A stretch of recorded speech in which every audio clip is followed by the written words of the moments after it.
Planet America's fake news. What the hell is going on here?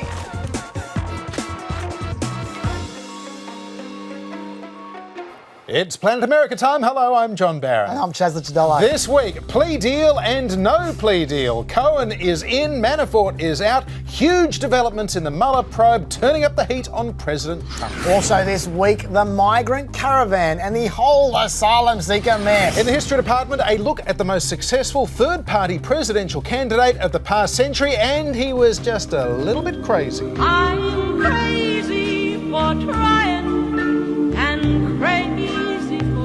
And later, reporting from the front line of President Trump's war on the media with Peter Baker of the New York Times. But first... It's very funny. The president's former personal attorney, Michael Cohen, has pleaded guilty to lying to Congress about Donald Trump's business deals in Moscow during the 2016 campaign. He says out of loyalty to his then boss. As part of the plea, Cohen said he lied to protect Trump after the candidate repeatedly denied having any business ties to Russia after the Iowa caucus vote in early February 2016. Cohen now says negotiations for Trump Tower Moscow continued at least through until June. Trump says Cohen is lying and weak. By the way, this is what candidate Trump said.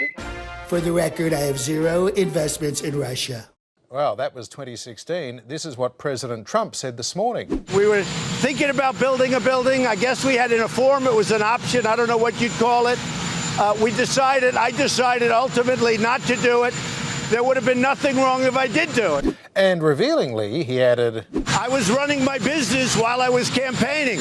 There was a good chance that I wouldn't have won, in which case I would have gone back into the business. And why should I lose lots of opportunities? OK, so why does this matter? If Cohen's telling us the truth now, then Trump was praising Putin and softening his Russia policy in 2016 at the same time as he was trying to do a major real estate deal in Moscow, one that needed Putin's approval. Potentially, in return, Russia damaged Hillary Clinton and helped Trump win. Why does this matter now? Well, President Trump was asked about this project in those written questions from Robert Mueller that he submitted his written answers to just last week. The timing of this Cohen announcement after that was locked in, I think, is no coincidence, Chaz. Yeah, I don't think it's a coincidence either. Please don't tell me we can do the perjury thing again. I haven't recovered from 1998 yet. Yeah, right. Well, meanwhile, political operative Paul Manafort has been accused of lying to the special counsel, more perjury, and could now spend a decade or more behind bars. Manafort already in jail, of course, after pleading guilty to tax avoidance, bank fraud and conspiracy to obstruct justice. Prosecutors say that he is no longer cooperating with Mueller, and the plea deal has been scrapped because of Manafort's, quote, crimes and lies withholding information. Their offer of leniency is now off the table, Chaz, and they say that Manafort cannot withdraw his guilty plea. Well, look, that is bad news for Manafort, but it's great news for me because I saw a meme I liked about him. Worked out well. Now, that's Manafort, distracted from crimes by the prospect of more crimes. Thanks for the lols, Manafort. You're such a giving guy. He is. In other developments this week, The Guardian's Luke Harding has reported that Paul Manafort held secret talks with WikiLeaks founder Julian Assange at the Ecuadorian embassy in London in 2013, 2015 and in 2016, at around the time Manafort started working for candidate Donald Trump. It is a claim Manafort flatly denies. President Trump this week told the New York Post, meanwhile, that a pardon for Manafort is not off the table, while also claiming it hasn't been discussed. It is worth noting, though, Chaz, that according to the US Supreme Court, a pardon carries with it an imputation of guilt and acceptance of it. A pardon could also amount to obstruction of justice by the president. And don't forget that Manafort could still face further tax or bank fraud charges from state officials outside of the reach of a presidential pardon. Legally speaking, I think they call this very messy indeed, Chaz. Pity he hasn't got an Attorney General or a Chief White House counsel to help out. Yeah, it's a big week for the lawyers, that's for sure. But look, back to that Assange article for a second. Yeah. I'm not sure about that one, to be honest. Firstly, why did the Ecuadorian embassy staff choose not to log Manafort's entry, not once, but 3 times? I don't see why a left-wing government would cover up for Manafort. Harding in the article wrote that embassy staff were aware only later of the potential significance of Manafort's visit. But if that's the case, then why would they let this apparent nobody violate their strict security protocols 3 times? And then how did Ecuadorian intelligence find out he was there? And how has no one noticed until now that one of the most scrutinised men in America supposedly flew to London at about the same time he became the Trump campaign chief?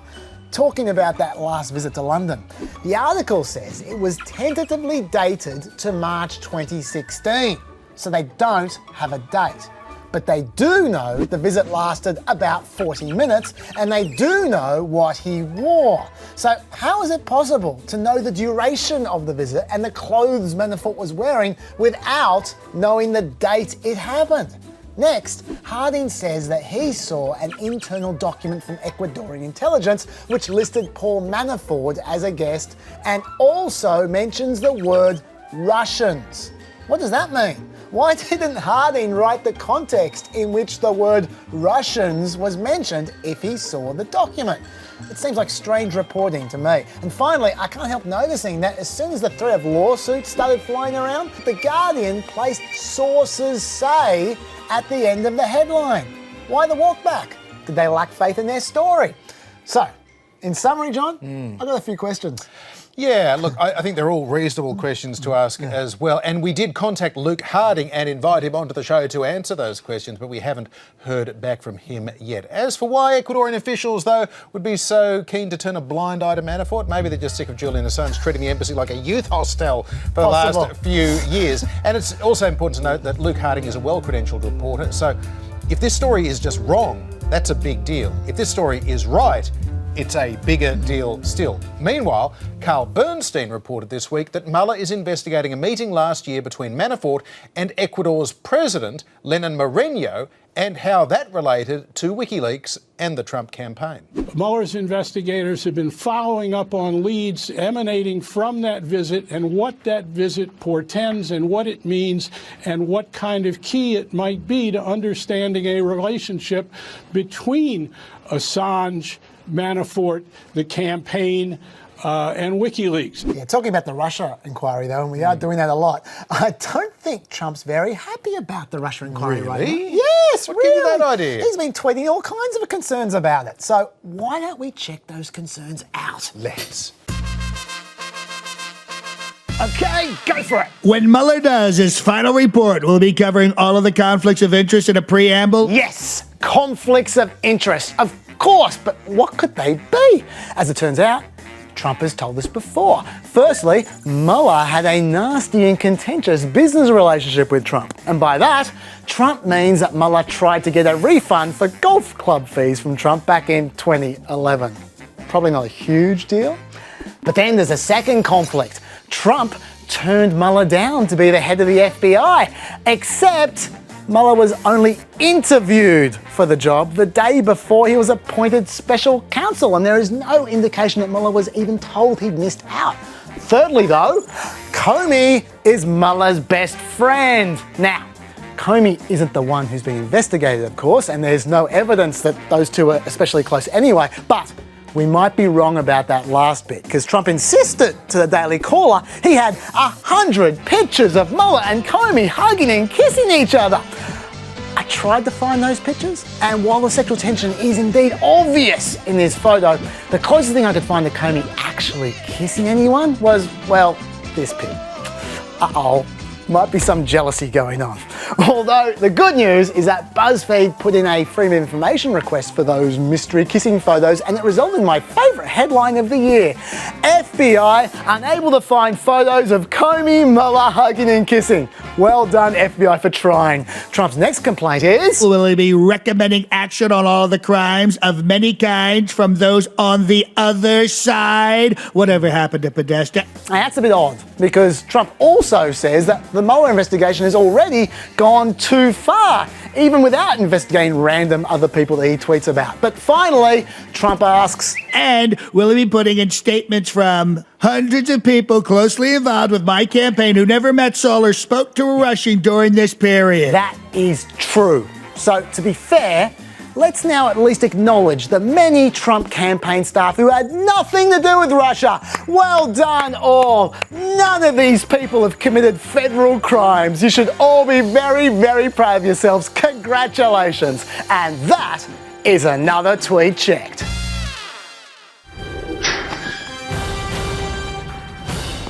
Republican Senator Cindy Hyde-Smith has won this week's runoff election in Mississippi, fending off a challenge by former US Agriculture Secretary Mike Espy. A couple of campaign gaffes, such as when Hyde-Smith talked about wanting to attend a public hanging, Mike Espy is black, had Republicans worried about an upset, so they sent in the big gun. I need the great people of Mississippi to send a message to Cohen, Chuck Schumer, Nancy Pelosi, Maxine Waters, the radical Democrats, by electing Cindy. We want Cindy tomorrow. It worked in the end. The margin was less than 8 points, though, the closest it's been in 30 years. That brings the Republican Senate majority to 6, a net gain of 2 seats. Meanwhile, in the House, the final race in California's 21st district is looking like a Democrat gain. TJ Fox has claimed victory, although it's still to be formally declared. Cox leading Republican Representative Dave Valadao by around 500 votes. That would bring Democrat House gains to an even 40. And Nancy Pelosi has cleared a major hurdle in her bid to be re-elected House Speaker in January, winning the Democratic nomination with 203 votes in favour, 32 opposed. 78-year-old Pelosi needs 218 votes to win a full floor vote, either winning back dissidents who are calling for generational change or skimming a few Republican votes. But that, of course, is the job of being the Speaker of the House, picking up all those votes, Chaz. Indeed. This incredibly long and expensive election campaign leading to the statistically likely re-election of President Trump 2020. And if there was any doubt, the 2020 campaign is effectively already underway. A growing number of Democrats are talking openly about running for president. This week, we heard from former San Antonio Mayor and Obama Housing Secretary Julian Castro. I am very likely to run for president. Also, 2016 candidate, independent Vermont Senator Bernie Sanders. Look, I would not be honest with you if I didn't say that I'm thinking of running. Okay. Bernie's also got a new book out, which can be a bit of a giveaway too. Senator Amy Klobuchar of Minnesota is not confirming she's running, but confirming she's talking to people about running, and she's talking up her chances against Trump. Well, people are talking to me about this, I think in part because I've worked really hard to go not just where it's comfortable, but where it's uncomfortable, and did well in a number of those places that Donald Trump won. And then there's Congressman and failed Texas Senate candidate Beto O'Rourke. Before the midterms, he said, I will not be a candidate for president in 2020. Then this week he said, whether there's something that I can do as just a citizen, I don't know. We haven't really been able to get our heads around that. Is it fair to say that's a different answer than the one you gave during the campaign when you ruled out running for president altogether? Yeah, it is. Also keeping his options very much open, former Secretary of State John Kerry, who narrowly lost the 2004 presidential election to George W. Bush. Kerry telling a forum at Harvard this week he is thinking about throwing his hat in the race while admitting he hasn't been laying the groundwork. Meanwhile, another potential 2020 candidate, New York Governor Andrew Cuomo, has now ruled out a White House run. Like father, like son, it seems. Cuomo's father, Mario, of course, a popular Democrat in the 80s and 90s, who came very close to running a number of times, but ultimately didn't, his agonising, earning him the nickname the Hamlet on the Hudson. Seems we've got ourselves another Hamlet. Meanwhile, Ohio Governor John Kasich is one of the Republicans weighing a potential challenge to Donald Trump for the 2020 Republican presidential nomination. But Kasich, whose term as governor was limited and ends in January next year, also says he's now considering running as a centrist third-party candidate. Is there a legitimate opportunity for a third-party, bipartisan kind of ticket to be able to score a victory, or to have a profound impact on the future of American politics? That's a good question, Governor. But history says that while there's little chance an independent candidate could win the presidency, it could prove quite damaging to the incumbent.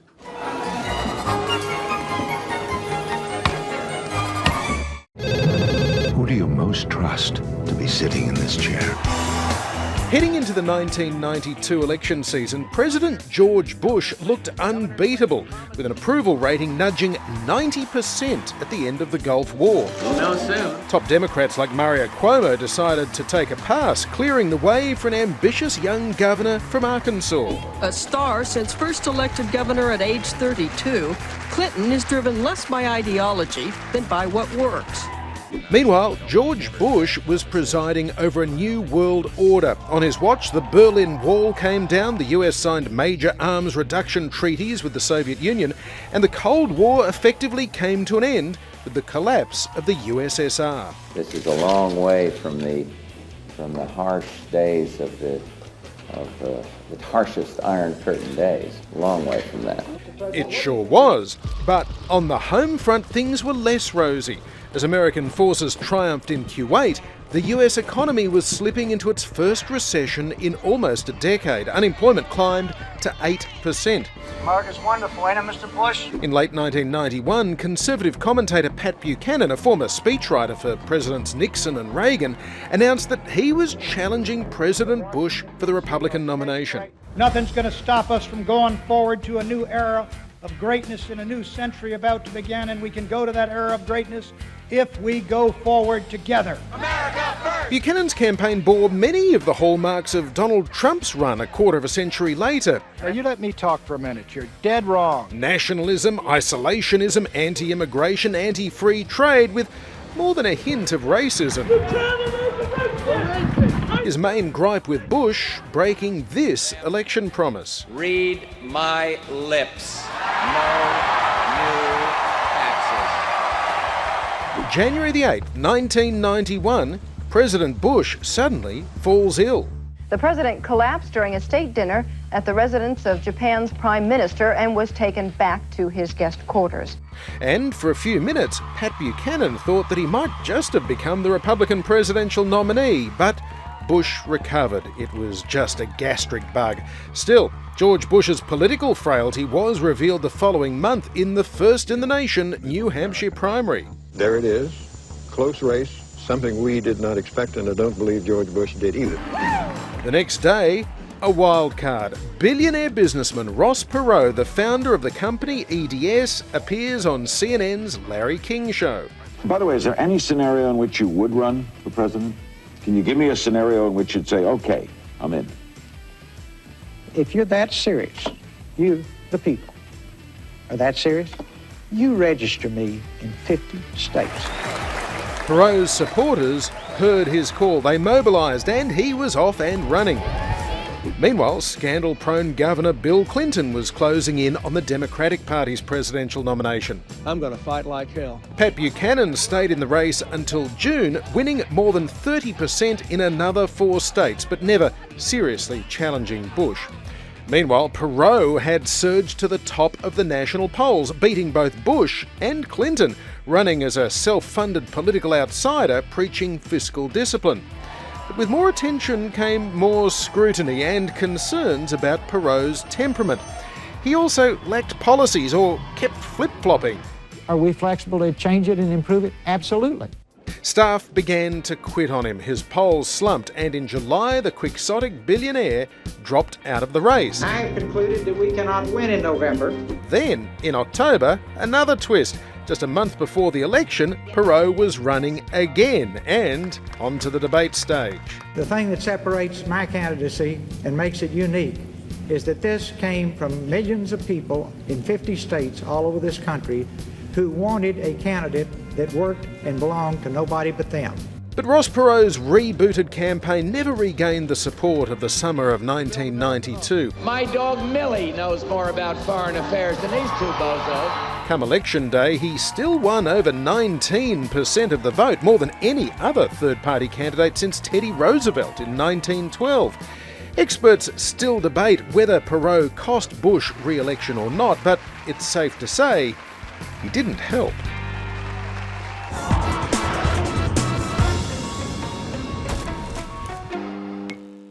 Also making news this week, US border authorities fired tear gas into Mexico as asylum seekers attempted to scale sections of a border fence and run through car lanes to reach the United States. The Department of Homeland Security ordered the border crossing at San Isidro be closed.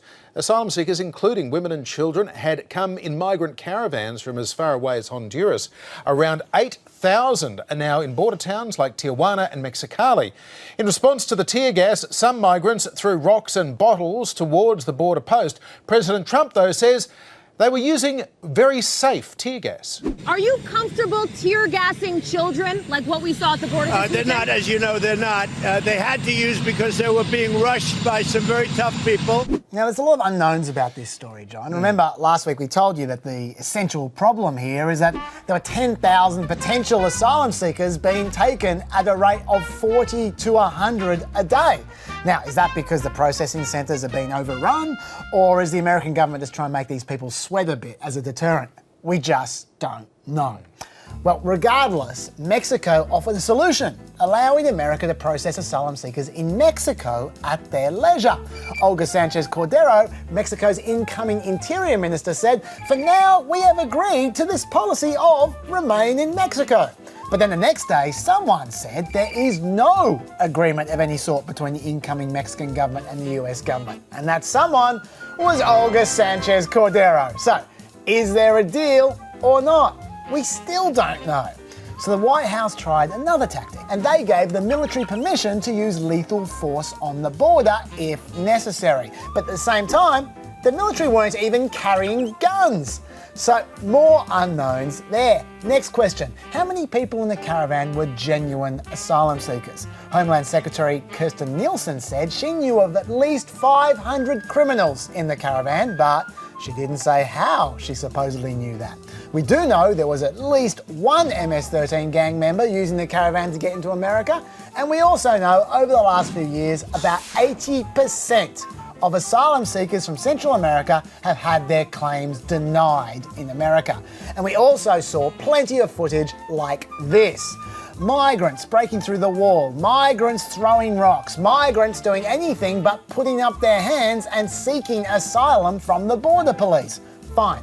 Let's say there's heaps of criminals. Let's say 80% of the caravan don't have legitimate asylum claims. That still leaves 20% of the caravan who do, or 2,000 people. So what happens to them if America's completely shut down the border? The next unknown is just how many women and children there were. The media were certainly focusing on the mothers and children in the caravan, especially those exposed to tear gas. But the women and kids weren't so prevalent in this line for food in the caravan shelter. Now, maybe there are some dads there getting dinner for the whole family, but there are a lot of men there. For the record, officials are now estimating, after a bunch of migrants have left, that there are currently about 3,800 men, 1,100 women, and 1,100 children still in the camp. Another big unknown is, why does the president keep saying things like, Dems must approve border security and wall now, when all the rock throwing and tear gassing and dysfunction happened where there already is border security and a wall? Is that the model that America wants to emulate? Because I'm not sure it's working very well right now. Finally, John, the biggest unknown is why people are freaking out so much about illegal immigration when Pew just released their 2016 migration figures and total unauthorised immigrants dropped again to 10.7 million. That's the lowest number of unauthorised immigrants in America since 2004. And this is before recent immigration measures have kicked in. So no matter what it seems like, the problem is resolving itself. Mind you, those are only comparatively low figures, John. 11 million illegal immigrants is still 3% of America's population. Sure. If 3% of Australia's population were boat people on the loose, that'd be 700,000 and we'd all be throwing chairs and setting the place on fire. So there is that. Yeah, we certainly have form on this particular question.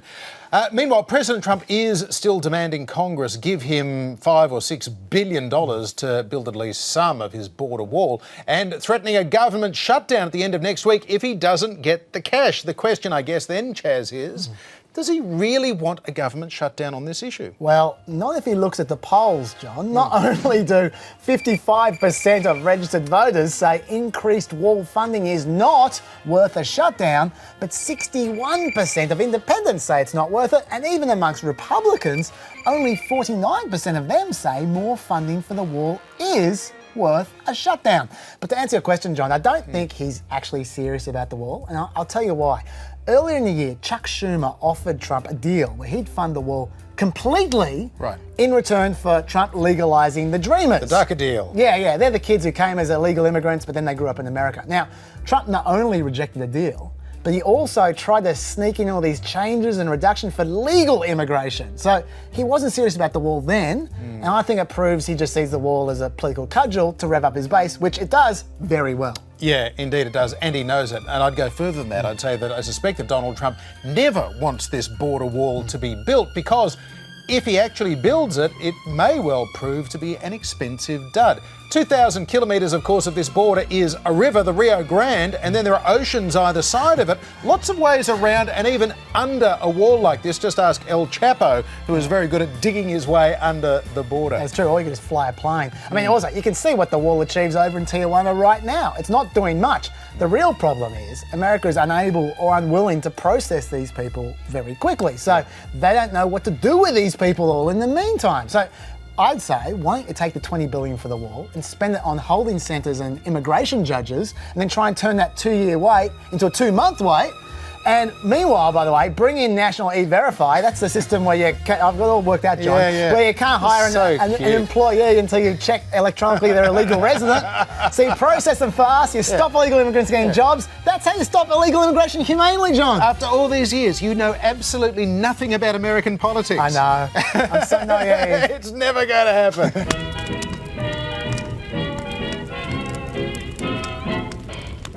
President Trump's war on the media has escalated in recent weeks, stripping CNN's Jim Acosta of his White House credentials, then reinstating them, then imposing new restrictions on how journalists can ask questions of the president or members of the administration. Our guest this week has had a front row seat on the Trump White House and his run-ins with fellow reporters. Peter Baker is the chief White House correspondent of the New York Times. He also covered the Obama White House for the Times and the Clinton and Bush administrations for the Washington Post. Peter, welcome to Planet America. Thanks for having me. So, how would you sum up the difference, having now covered 4 presidents, how is Trump different to the other 3? In every possible way. After having covered the last 3 ones, I began thinking presidents were more alike than not.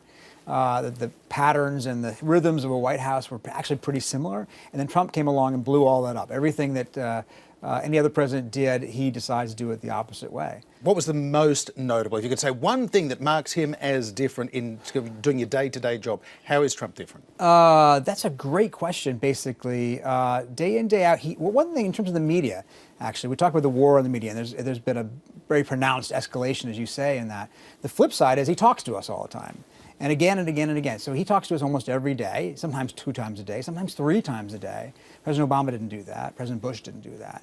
So it's a real love-hate thing going on with the media that is different than I think any other president. Is he different to you off camera than he is on camera? It's a great question. Sometimes, not a lot. What you see on camera is basically who he is. But off camera, when you do an interview with him, he can be more charming, more relaxed, more convivial. He doesn't call you enemy of the people to your face. Nice. He doesn't directly confront you. Actually, he doesn't even like confrontation in a personal way. As combative as he is, he doesn't like personal confrontation. He wouldn't sit here with you and berate you. He would actually try to charm you. Well, so given that, looking from the outside in, it seems extremely adversarial at the moment. Yeah. Does it feel that way to you, or is it actually? Does. Yeah, most of the time it does. Yeah. I mean, people ask, is it shtick? Or is it real? I think it's a mixture of both. I don't think it's, I think he's genuinely aggrieved by the media coverage. He generally doesn't understand why people might be critical of him in any way. He doesn't understand what journalists really do.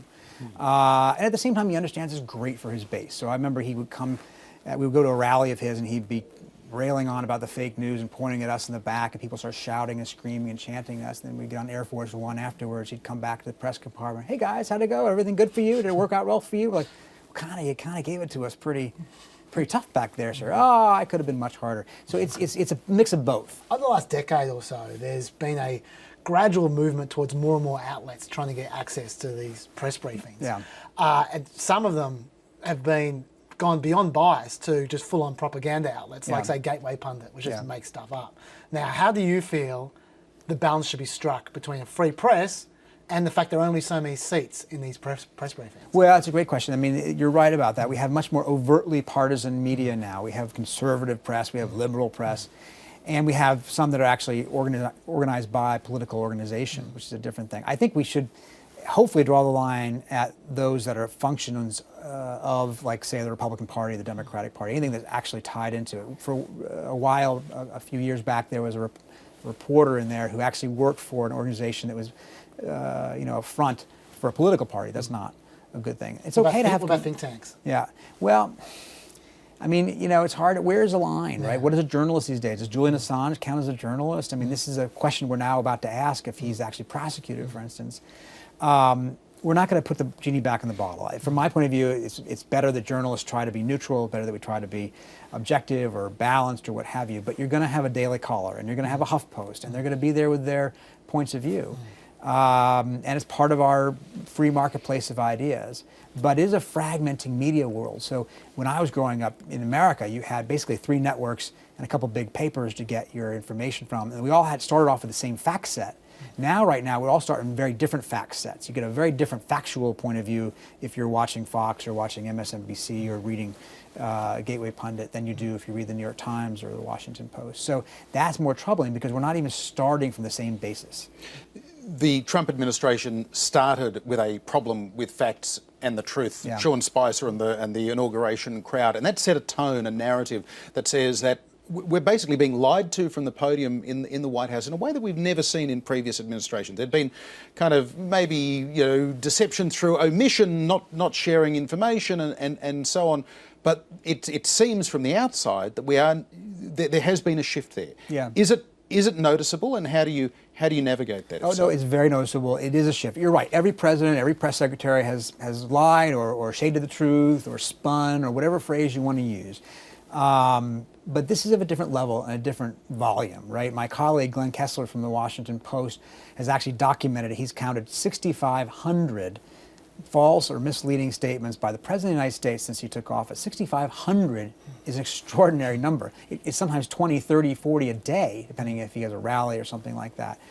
So it's our job to fact check. We have a full-time fact checker in our office now who does nothing but fact check the President of the United States. We put those out. Other organizations have done the same thing.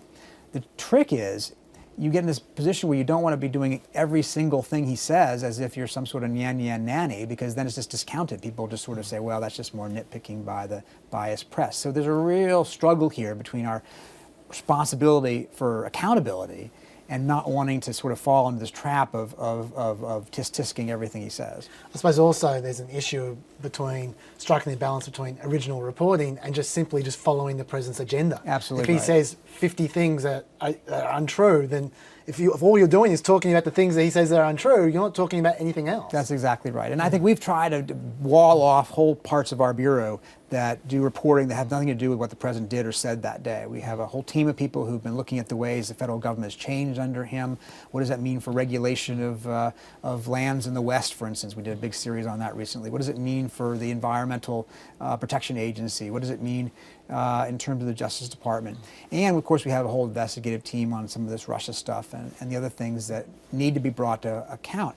Our staff recently produced a very thorough investigation of President Trump's taxes that took 1.5 years to do by 3 reporters. That's an incredible investment of time. 3 reporters' time for 1.5 years just on this one project. They found an extraordinary litany of examples of how he basically dodged taxes in some ways that look illegal. Not every media organization does that, but that's our attempt to not just chase the soccer ball. Good final question for you, Peter Baker, on your expectations for 2019. Clearly we're seeing a slight shift in power on Capitol Hill with the Democrats taking control of the House. Do you think that will change the way the White House functions and how this president functions? Inevitably it will, because what President Trump has not seen up until now is anybody else with the power to challenge him or confront him. He had a Republican Senate, Republican House. Now a Democratic House means that you have committee chairmen across the board who are going to be issuing subpoenas and investigating all kinds of things that's not going to make him happy. Not only are they going to go after his tax return, they're going to go after Ivanka's emails. They're going to go after the question of hush money to women before the election. They're going to obviously reopen the Russia investigation that was closed down by the House Republicans. They're going to look at things like what the Interior Department is up to and why is this secretary in the cabinet spending money on this or that. And it's going to be very uncomfortable. It's going to be very aggravating to him. And he's going to lash out. And it's going to be a combative period, we expect. We possibly could even get to the point of an impeachment kind of controversy. My guess is at the moment, Democratic leaders don't want to go there. They think it would backlash. But we'll see what Robert Mueller comes up with. And so I think people who thought the last 2 years in Washington were intense, that was only the preseason. We're about to head into the real season now. Peter Baker, good to talk to you. Thanks for being with us. Thanks for having me.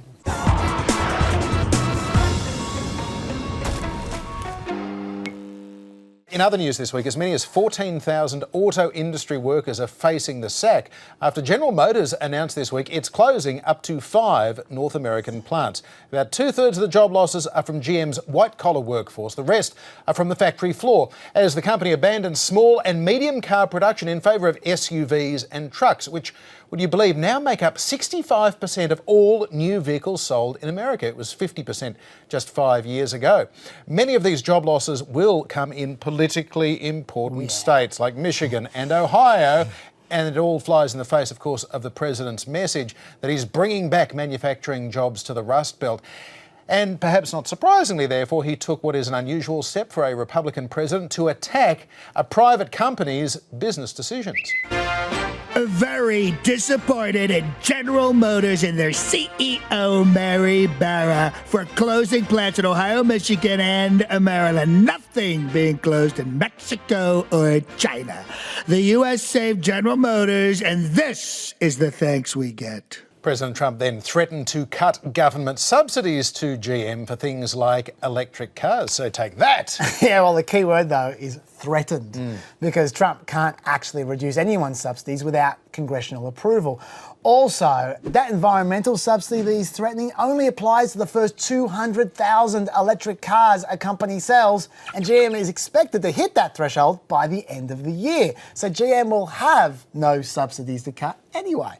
But I do understand why Trump's so upset. He's, as you say, made some big promises about this kind of thing. The word is now out that when you want to move your plant to Mexico or some other place, and you want to fire all of your workers from Michigan and Ohio and all these places that I won for good reason, it's not going to happen that way anymore. Oh, it happened all right. And Trump can't say he wasn't warned. When the steel tariffs first began, GM specifically said they could lead to less investment and fewer jobs. And surprise, surprise, 6 months later, the tariffs on imported steel have cost GM $1 billion. Although, as John said before, GM's main problem does seem to be their ever-shrinking sedan sales. Also, we should put those 14,000 job losses in context. The red line there is the number of layoffs, quits and retirements America has each month. There were 5.7 million of them in September alone. And the blue line is the number of job hires, which there are consistently more of. So the 14,000 jobs aren't such an issue as long as those people find other jobs. The problem, though, is it's not just 14,000 jobs. There were twice the number of farm bankruptcies in the North Midwest last financial year than there were 4 years ago, notably worsening after the tariff war with China began. Now, tariff supporters might note that this is hurting China. When one poll asked businesses whether the trade war would cause them to delay or cancel investments in China, 66% of them said yes, it would. But on the other hand, 67% of them said they'd delay or cancel investment in America. And that's before the worst of the tariffs have kicked in. At the beginning of this year, America's average tariff rate was 1.4%. And after all the tariffs this year on steel, aluminium and on China, the average tariff rate was projected to rise to 3.2%. That's where America is now.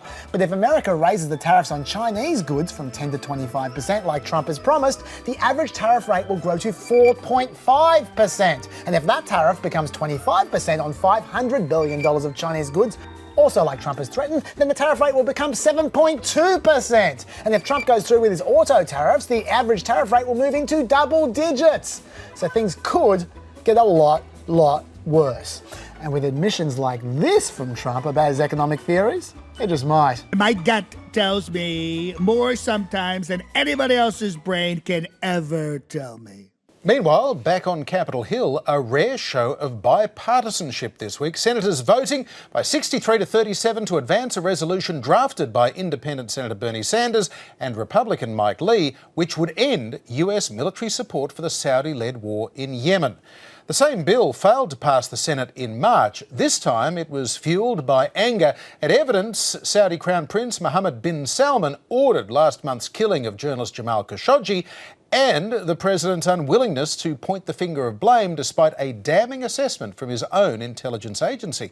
Senators were briefed by Secretary of State Mike Pompeo and Defence Secretary Jim Mattis before the vote. They said there was no smoking gun, despite the CIA's high confidence assessment.